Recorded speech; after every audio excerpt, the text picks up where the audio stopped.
Well, today's video has to do with a 2014 Honda Civic. The complaint on this vehicle is that it's not stable. It's kind of steering on its own, right? And most of the time on these Hondas, it has to do with this bushing. So the easiest way to check is take your wheel off. It's 19 mil, and get in here with a little pry bar under the control arm. Just give her a wiggle up and down. You can see this one moves a lot. You can even see the rubber is pulling away from the metal. So this one here is bad for sure. We're going to change both sides. In order to change that part, I think you're going to have to undo the bolt through here. Put the bolt back there. And then there's 3 just down here on the bottom of the arm there. And we should be able to just undo those. And then I think we can pull this arm out far enough to change it. Worst case, we'll take it over to the bench if we can't do it on the vehicle. This one's a 17 mil. We got the car about 8 inches off the ground, and I still barely have enough room to fit a big gun, so use a short socket. Don't need a wrench on the top because it's a welded on nut to the subframe.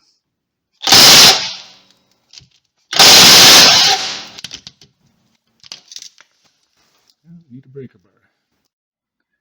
Well, hopefully you guys have better luck than me on this front bushing.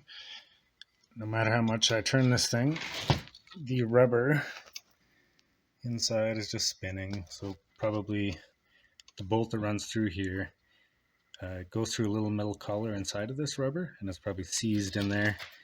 So if you have that issue and can't get that bolt out, you're just going to have to get in there and cut this guy. So I'm going to cut it here, cut it down in here, and I'll just have to get a new bolt.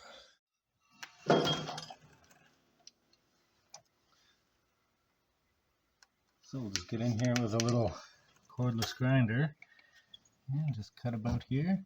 Just be mindful of, plastic, your frame. You don't want to hit anything and do any other damage. And this rubber's a little stinky, so maybe turn on some vents or open the door.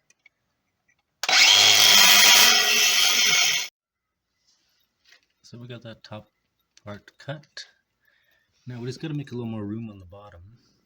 So just throw a little jack under the control arm. Pick it up.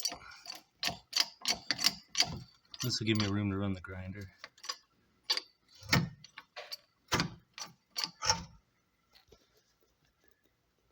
pretty good. Now I can get in there. Just make sure you cut it really low. You want to cut it like right where it meets the bushing, because it's seized in that metal piece inside of there. So if you cut it too high into the rubber, you're still gonna have to beat it out. So cut it nice and low, and it should just fall right out.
Well, it's free.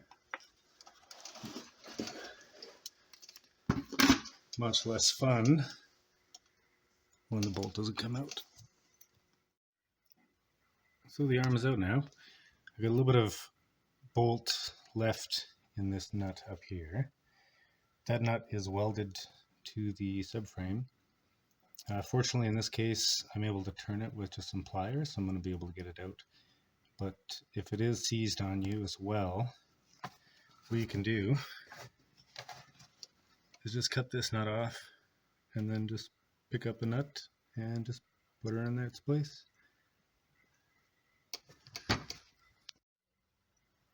And then we'll get this back bolt out. This one's a 14 millimeter.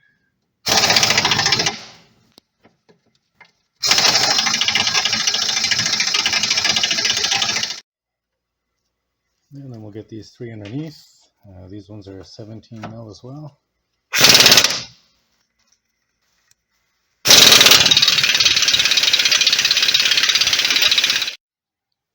So to get the bushings out, a tool like this is really handy. It's just got a couple cups. This one here is larger than the bushing, so it actually sits in the middle of the arm.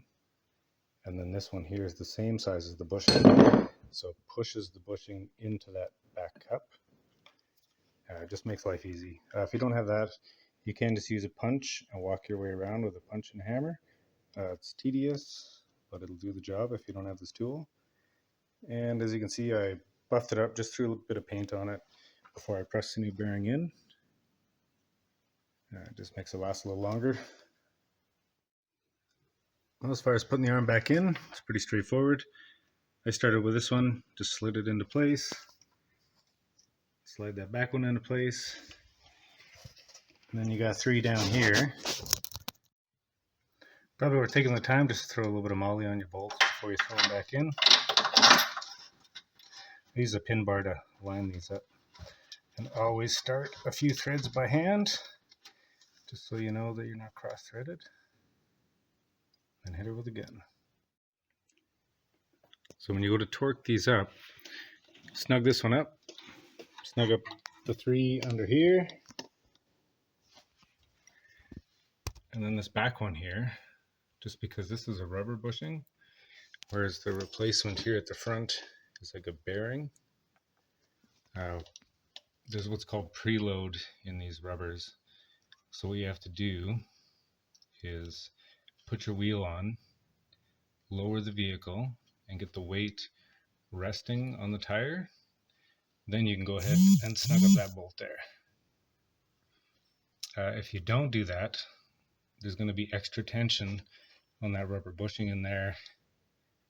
It's going to be fighting the tire wanting to go up when a bump is hit.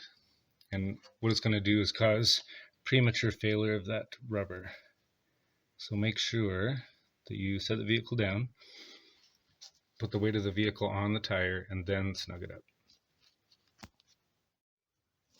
So alternatively to putting the tire on, to get the preload on this bushing in the back here, what you can do is just get your jack up underneath and lift up on that control arm. And then you know you're good.